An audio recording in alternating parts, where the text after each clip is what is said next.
Good morning दोस्तों। पिछले video में हम लोगों ने उपनिवेशवाद के बारे में समझा था कि उपनिवेशवाद क्या होता है, और देखे थे हम लोग कि कैसे उपनिवेशवाद पूंजीवाद के गर्भ से पैदा होता है और दरअसल औद्योगिकरण या इंडस्ट्रियलाइजेशन का एक परिणाम है उपनिवेशवाद। उपनिवेशवाद के संदर्भ में कई और भी सवाल आपसे पूछे जा सकते हैं यूपीएससी में। एक सवाल यह भी पूछा जा सकता है कि दरअसल जब उपनिवेशीकरण शुरू होता है तो उपनिवेशीकरण शुरू होने से लेकर के किसी राष्ट्र के उपनिवेश होने के उपरांत या बनने के उपरांत ये उस राष्ट्र में अपने स्वरूप और चरित्र में परिवर्तन करता चलता है। तो ऐसा क्यों होता है और ये कितने चरणों में होता है? सवाल ये पूछा जा सकता है आपसे कि क्या उपनिवेशवाद या औपनिवेशीकरण की जो प्रवृत्ति है, जो कैरेक्टर है, जो विशेषताएं हैं, क्या वही एक ही तरीके से चलते रहता है या उसमें समयबद्ध या किसी कालखंड विशेष में परिवर्तन होता रहता है? आपको ये समझ करके रखना है कि दरअसल उपनिवेशवाद एक साम्राज्यवादी, पूंजीवादी, औद्योगिक हितों को पूर्ति करने का साधन मात्र होता है, जिसके अंतर्गत अधीनस्थ देश या उपनिवेश या कॉलोनी साम्राज्यवादी महत्वाकांक्षाओं को पूरा करने का एक साधन मात्र बन करके रह जाता है। तो उस उपनिवेश का चरित्र भी समय समय पर आवश्यकता के अनुसार बदलते परिवेश में बदलते रहता है। ये बात हमको स्पष्ट रूप से समझ लेना चाहिए। इसीलिए इसके सामान्यतः भारत के संदर्भ में अगर देखा जाए तो इसे 3 चरणों में या 3 फेजेस में डिवाइड किया गया है। 3 फेजेस में डिवाइड करने का अर्थ या तात्पर्य यह है कि कहीं ना कहीं औपनिवेशिक उद्देश्यों में परिवर्तन हुआ है। आइए हम लोग देखते हैं इसके फेजेस के बारे में और समझने की कोशिश करते हैं। दरअसल हम लोग पिछले वीडियो में उपनिवेशवाद को समझ चुके हैं कि क्या है उपनिवेशवाद। उपनिवेशवाद की कहानी हम लोगों ने देखी थी, ब्रिटेन से या यूरोप से शुरू हुआ। तो हम इसको समझने के लिए आज का जो हमारा टॉपिक है उपनिवेशवाद की अवस्थाएं या फेजेज या चरण, ये चरण, फेजेज, अवस्था से किसी भी औपनिवेशिक देश की जो हालात है उसके बारे में आपको पता चलता है। अब अगर आपसे सवाल ये पूछ दिया जाए इसी टॉपिक से या इसी टॉपिक से ही आप उन सारे सवालों का भी जवाब दे सकते हैं। जैसे आपसे सवाल ये पूछ दिया जाए कि भारत में लगभग 200 वर्षों तक जो ईस्ट इंडिया कंपनी और ब्रिटिश सरकार के द्वारा हुकूमत किया गया, शासन किया गया, उसमें क्या क्या आमूलचूल परिवर्तन लाया गया, क्या क्या भारत को हासिल हुआ और भारत ने क्या क्या खोया। या फिर ये सवाल पूछा जा सकता है कि 200 सालों तक ईस्ट इंडिया कंपनी और लगभग 100 सालों तक ईस्ट इंडिया कंपनी और लगभग 100 सालों तक ब्रिटिश पार्लियामेंट ने या ब्रिटिश क्राउन ने जो शासन किया, वो शासन का स्वरूप कैसा था, नेचर कैसा था, उनका उद्देश्य क्या था, पर्पस क्या था। 200 सालों तक शासन करने का जो पद्धति थी, जो प्रक्रिया थी, या आप कह सकते हैं जो पैटर्न था, प्रक्रिया नहीं, जो पद्धति और पैटर्न था, वो कैसा था और क्यों था। ये 2 सवाल भी आपसे पूछा जा सकता है और इन दोनों सवालों का जवाब आप आसानी से इसी उपनिवेशवाद के विभिन्न चरणों से समझ सकते हैं। तात्पर्य यह है कि पूरे 200 साल 1757 से लेकर के 1947 तक भारत में जो ब्रिटिश हुकूमत हुआ, उस ब्रिटिश हुकूमत के द्वारा भारत में किस तरह का शासन किया गया, उसके पीछे उद्देश्य क्या था, भारत में जो बदलाव लाया गया वो क्यों लाया गया, समय समय पर सामाजिक, आर्थिक, राजनीतिक क्षेत्र में जो नए नए इनिशिएटिव लिए गए या नए नए बदलाव किए गए वो क्यों किए गए, ये सारे के सारे जवाब आपको इसी टॉपिक से मिल जाएगा। तो कुल मिला जुला करके एक तरह से लगभग 200 सालों का ये अकाउंट है ब्रिटिश हुकूमत का कि उसने 200 सालों तक भारत में क्या किया, क्यों किया, कैसे किया, इन सारे सवालों का जवाब आपको मिलना है। तो उपनिवेशवाद को दरअसल हम लोग भारत के संदर्भ में अगर देखें तो 3 चरणों में या 3 फेजेस में डिवाइड कर देते हैं। इसीलिए आज हम उन तीनों फेजों के बारे में बात करने वाले हैं, चरणों के बारे में बात करने वाले हैं। उपनिवेशवाद का बुनियाद समझ लीजिए ये है।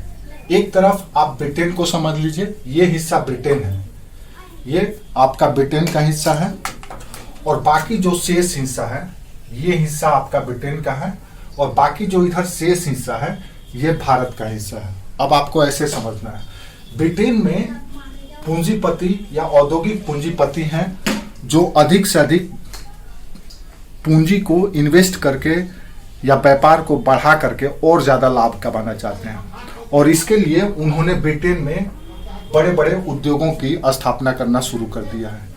अब इस इंटरेस्ट की पूर्ति करने के लिए वो भारत की ओर देखते हैं। हालांकि उनका भारत के साथ, ब्रिटेन का भारत के साथ व्यापार 100 वर्ष पहले से भी था, लेकिन ब्रिटेन, अगर इस क्षेत्र को ब्रिटेन मान ले आप, तो ब्रिटेन पहले से भी इंडिया में, ये एरिया अगर इंडिया को मान लिया जाए तो इंडिया के साथ ट्रेडिशनल ट्रेड रिलेशन रखता था, व्यापारिक संबंध रखता था, लेकिन व्यापारिक संबंध भारत के पक्ष में था, भारत व्यापार संतुलन भारत के पक्ष में था।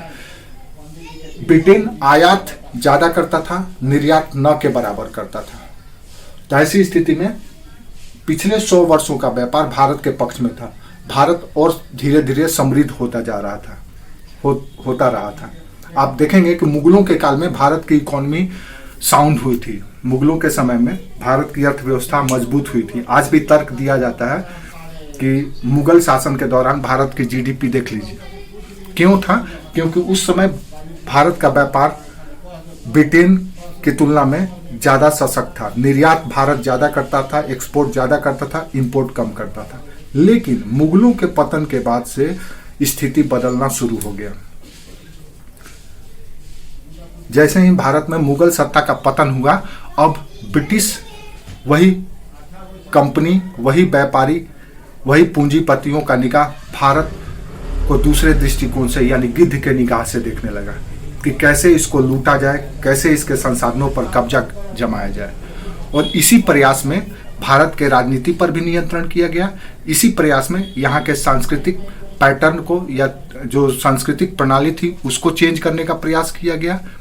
इसीलिए या इसी उद्देश्य की प्राप्ति के लिए नए नए व्यवस्थाओं को लाया गया। परिवहन, संचार, सड़क, इस तरह की नए नए तकनीक और सुविधाओं को लाया गया। ये सब के सब कहीं ना कहीं ब्रिटिश हितों को पूर्ति करना है। तो उपनिवेशवाद के चरण को समझने के लिए आपको समझना पड़ेगा कि एक तरफ ब्रिटेन का हित है, ब्रिटेन के औद्योगिक पूंजीपतियों का हित है, तो दूसरी ओर उसी हित को पूर्ति करने के लिए भारत मात्र एक साधन के रूप में है। जैसे आज भी होते हैं, बड़े बड़े पूंजीपतियों, एक तरफ बड़े बड़े कैपिटलिस्टों का इंटरेस्ट होता है, दूसरी ओर सारी व्यवस्था होती है, पॉलिटिकल सिस्टम हो, सोशल सिस्टम हो, कल्चरल पैटर्न हो, सब एक तरफ कैपिटलिस्ट होते हैं। वो जैसे चाहते हैं उन सबों को अपने अनुसार मूव कराने लगते हैं। जैसे अगर कोई नियम या कानून बनाना हो, संसद से पास कराना हो, तो अपनी इच्छा के अनुरूप पास करा लेते हैं, दबाव दे करके। सेम यही चीज, वही पैटर्न आज भी चल रहा है जो ब्रिटिश काल में शुरू हुआ था। तो ब्रिटिश उपनिवेशवाद के चरणों को समझने के लिए सबसे पहला चरण हम 1757 से शुरू करते हैं, जब बंगाल पर ब्रिटिश शासन का या ईस्ट इंडिया कंपनी का प्रत्यक्ष नियंत्रण हो जाता है। याद रखना है कि कहीं भी उपनिवेश, चाहे किसी भी देश में उपनिवेश हो, वो कई अवस्थाओं से गुजरता है। ये कोई एक स्थापित पैटर्न पर या स्थापित स्वरूप को लेकर के नहीं चलते रहता है, समय समय पर उस पर परिवर्तन होते रहता है। तो इसीलिए भारत में भी इसका नेचर में बदलाव होता रहा है। तो 1757 से 1813 तक के काल को हम पहला औपनिवेशिक चरण मान सकते हैं। औपनिवेशिक चरण यानी कि ब्रिटिश औद्योगिक पूंजीपतियों के हितों को पूर्ति करने के लिए, वहां के कंपनी के हितों को, इंटरेस्ट को फुलफिल करने के लिए जो अलग अलग स्ट्रेटेजी भारत में अपनाया गया इन लगभग 60 वर्षों के शासनकाल में, उन्हीं की बात करने वाली हैं। यानी कि 200 सालों का जो शासन रहा है उसमें से 60 साल का अकाउंट अभी आपको तुरंत पता चल जाएगा कि क्या किया गया। तो उपनिवेशवाद का पहला चरण को हम लोग कह सकते हैं कि लूटने और अतिरेक पर कब्जा करने का काल था, या दूसरे शब्दों में इसे व्यापार पर एकाधिकार के काल के रूप में परिभाषित कर सकते हैं। अब ऐसा क्यों किया गया, इसके पीछे उद्देश्य क्या था? तो उद्देश्य यही था कि किसी भी तरह से भारत के व्यापार पर एकाधिकार कर लिया जाए और यहाँ के धन को लूटा जाए अपने इंटरेस्ट के लिए, अपने ब्रिटेन के पूंजीपतियों को और अमीर बनाने के लिए, वहाँ के उद्योग को और सशक्त करने के लिए, वहाँ के लोगों का और एम्पावरमेंट करने के लिए, सशक्तिकरण के लिए, जैसे आज भी कंपनी करती है। जिन क्षेत्रों से उसको रॉ मटेरियल लेना होता है उन क्षेत्रों से वो अधिक से अधिक सस्ते दामों में रॉ मटेरियल लेती है और अपना इंटरेस्ट फुलफिल करती है। सेम चीज यहां भी आपको देखने को मिलेगा। तो इस काल को हम लोग बेसिकली दो उद्देश्यों से परिभाषित कर सकते हैं। 1757 से 1813 का काल जो ब्रिटिश औपनिवेशिक चरण का पहला काल रहा, यानी कि दृष्टिकोण रहा कि किस दृष्टिकोण से भारत को, किस अप्रोच से भारत को यूज करना है। तो पैटर्न ऑफ यूज रहा व्यापार पर एकाधिकार और यहां से धन की अधिकतम प्राप्ति। दो उद्देश्य है, एक तो यहाँ के व्यापार पर एकाधिकार कर लेना और दूसरा यहां से अधिक धन की प्राप्ति करना, और इन दोनों से ही लूट करके अपना घर भरना। यही पहला चरण का उद्देश्य रहा। तो इसके लिए क्या किया गया? तो व्यापार पर एकाधिकार करने के लिए तात्पर्य यह है कि भारत में जो खरीद और बिक्री होता है वस्तुओं का, दो तरह का, एक कच्चा माल और दूसरा विनिर्मित सामान, मैन्युफैक्चर्ड गुड्स। उन दोनों को खरीद और बिक्री का अधिकार सिर्फ और सिर्फ एक के पास रहे। किसके पास? ईस्ट इंडिया कंपनी के पास रहे। ये सोच करके ये काल को आप समझ सकते हैं। पहला काल का उद्देश्य यही रहा, या ब्रिटिश औपनिवेशिक चरण का फर्स्ट फेज का सबसे पहला उद्देश्य यही रहा कि यहाँ के व्यापार पर एकाधिकार कर लिया जाए। तो व्यापार पर अधिकार कैसे किया जाएगा? तो व्यापार पर अधिकार का तात्पर्य क्या हुआ? तो व्यापार पर एकाधिकार का तात्पर्य यह हुआ कि यहाँ पर जो खरीद बिक्री हो रहा है भारत में, ईस्ट इंडिया कंपनी के सिवाय कोई ना करे। तो क्या होता है इससे? कौन था इनका कंपटीटर? तो यहां पे इनका कंपटीटर दो थे। एक तो भारत के व्यापारी भी थे जो यहां से शुरू से ही व्यापार करते रहे थे, यहां से माल लेकर के यूरोप में, अफ्रीका में भेजा करते थे। दूसरा, ईस्ट इंडिया कंपनी का चुनौती था यूरोपीय व्यापारिक और कंपनियां और यूरोपीय निजी व्यापारी या व्यक्तिगत व्यापारी आप कह सकते हैं। इन दोनों ही चुनौतियों से निपटना इनके लिए सबसे बड़ी जरूरत थी। जब तक से इन दोनों को दबा नहीं दिया जाए, नियंत्रित नहीं कर दिया जाए, इनके जो व्यापार करने का अवसर है उनको समाप्त न कर दिया जाए, तब तक से ये पूरे बाजार को अपने कब्जे में नहीं ले सकते थे।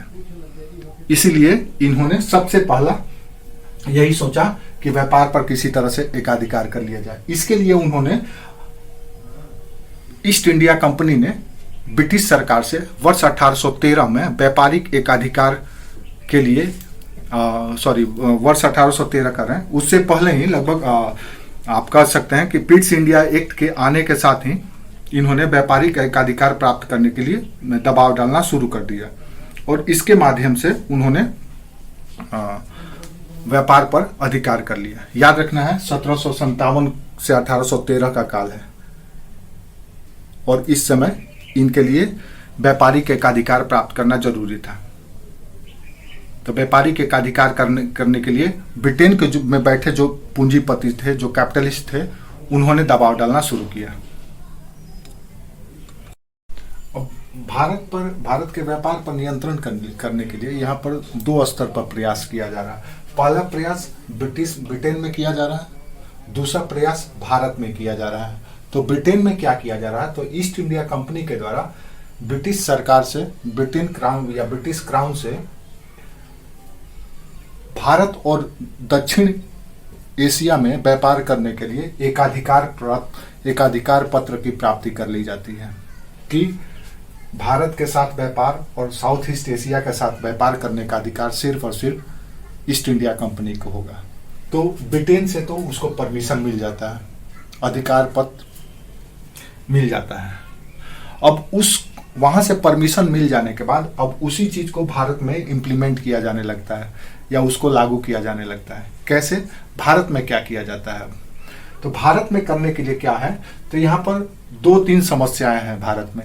एक तो सबसे पहली समस्या यह है कि यहाँ पर जो पहले से व्यापार कर रहा है यूरोपीय कंपनी, या तो उसको युद्ध में पराजित करो, उसको पराजित करके और उसको यहाँ के बाजार से खदेड़ो। दूसरा चुनौती था यहाँ के व्यापारियों को खत्म करो। तीसरा, यहाँ के जो शिल्पकार थे, जो आप कह सकते हैं क्राफ्टमैन जो थे, या जो वो क्लास था, वो वर्ग था जो विनिर्माण का या मैन्युफैक्चरिंग का काम करता था, उनको अपने अधीनस्थ में लाओ या अपने अंडर में या अपने कब्जे में लाओ। उसके माध्यम से पूरी तरह से ईस्ट इंडिया कंपनी पर उनको निर्भर बनाया जाए। इन सारे प्रयासों के माध्यम से भारत के व्यापार को अपने अधिकार में लेने की प्रक्रिया शुरू हुई। इसी समय आप देखेंगे कि भारत में ईस्ट इंडिया कंपनी के द्वारा समुद्र में और सतह पर दोनों ही जगहों पर कई युद्ध लड़े गए।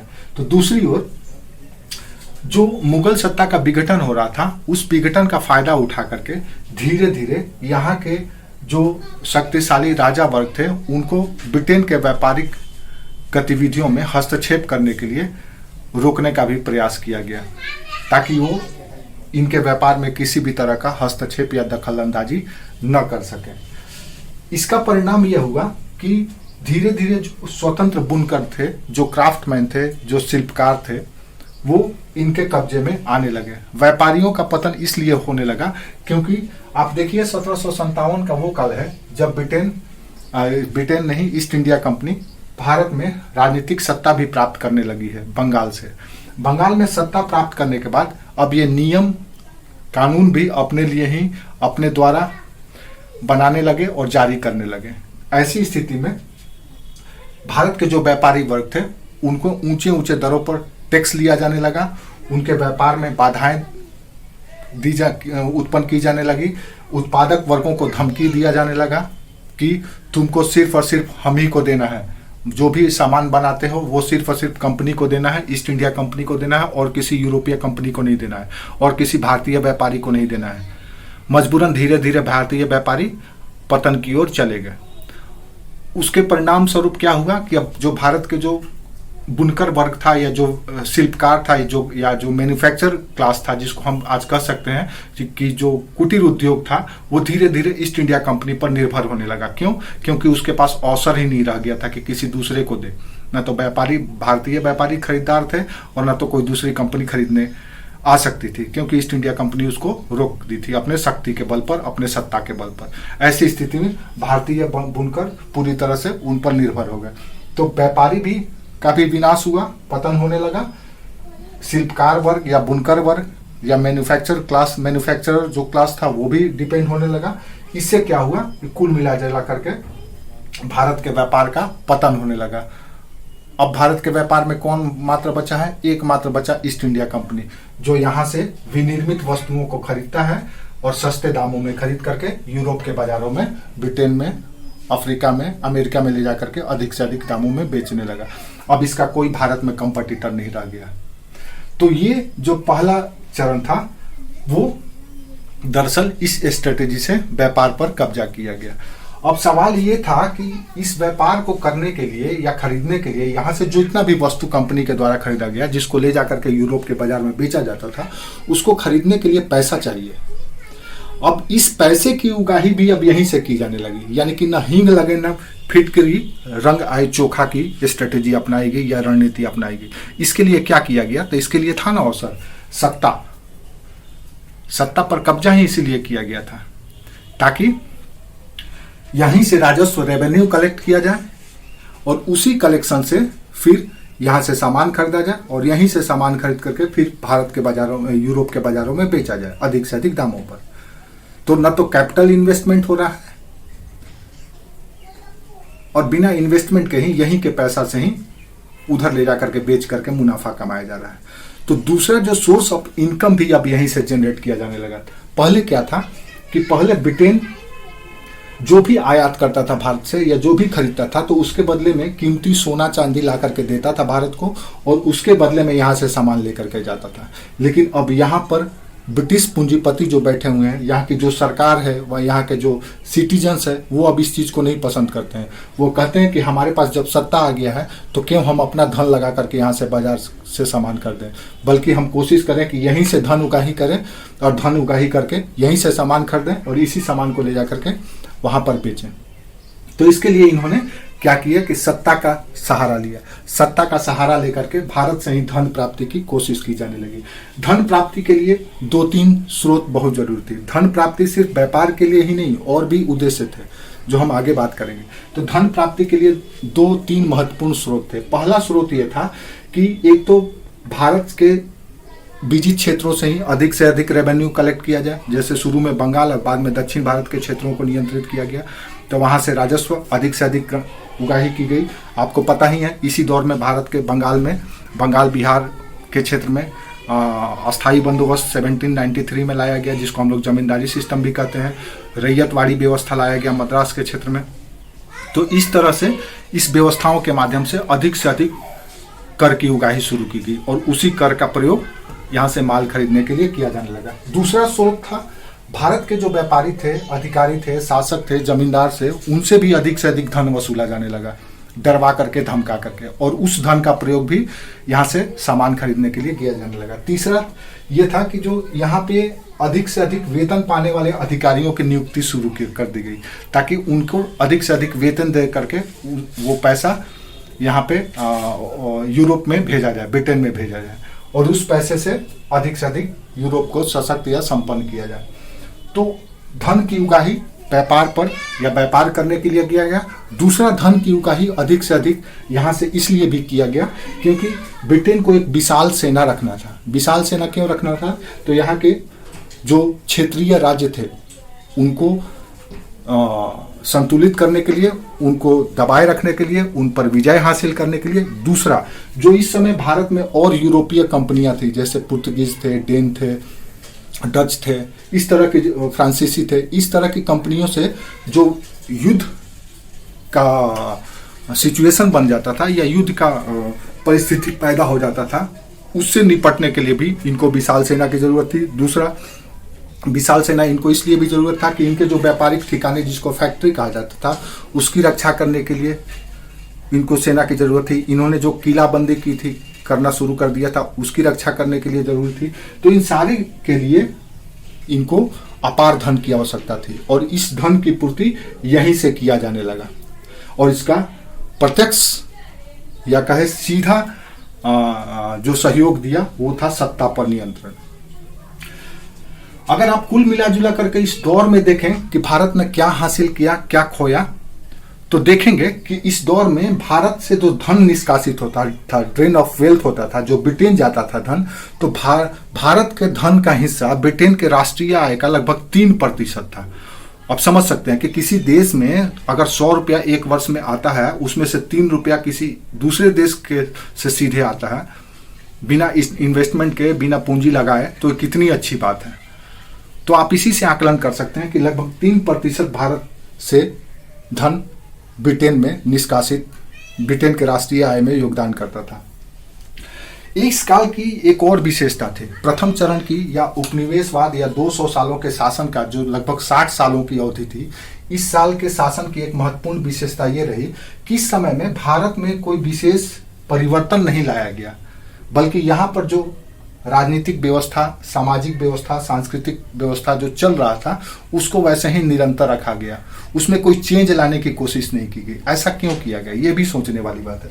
तो ऐसा इसलिए नहीं किया गया क्योंकि ब्रिटिशर्स अभी नए नए सत्ता में आए थे और इनको यहाँ के बारे में ज़्यादा अनुभव नहीं था। दूसरा, इनको ये पता था कि अभी इसमें चेंज करने से हमको कोई फायदा होने वाला नहीं है। इनका अभी तो सिर्फ एकमात्र उद्देश्य था अधिक से अधिक लूटना, अधिक से अधिक धन को एकत्रित करना और उसी धन से यहाँ से सामान खरीदना और वहाँ ले जा करके जहाँ पे इंडस्ट्रियलाइजेशन हो चुका है, जहाँ पे औद्योगिक क्रांति हो चुकी है, जहाँ पे बड़े बड़े इंडस्ट्री लग चुके हैं, वहाँ पर भेजना।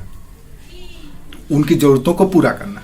तो इसीलिए इनको यहाँ पे आप देखेंगे कि इस टाइम पीरियड में लगभग 1757 से 1813 ईस्वी के काल में न तो भारत के प्रशासनिक व्यवस्था में, न तो न्यायिक व्यवस्था में, न तो परिवहन में, न तो संचार में, न तो कृषि उत्पादन पद्धति में, और न ही व्यापार प्रबंधन, शिक्षा, सामाजिक सांस्कृतिक संगठनों में किसी भी तरह का कोई परिवर्तन नहीं लाया गया, क्योंकि इनकी जरूरत ही महसूस नहीं हुई। जो व्यवस्था पहले से चले आ रहा था उसी से इनको मैक्सिमम बेनिफिट हो रहा था।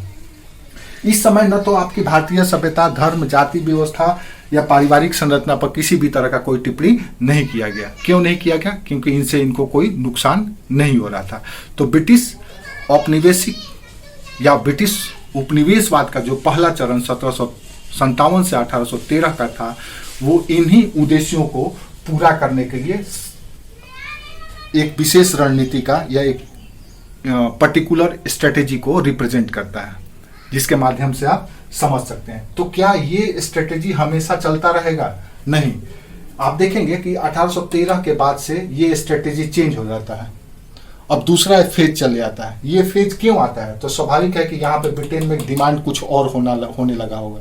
जैसे ही ब्रिटेन में डिमांड कुछ और होना शुरू होगा, यहाँ पे भी स्ट्रेटेजी बदल जाएगा।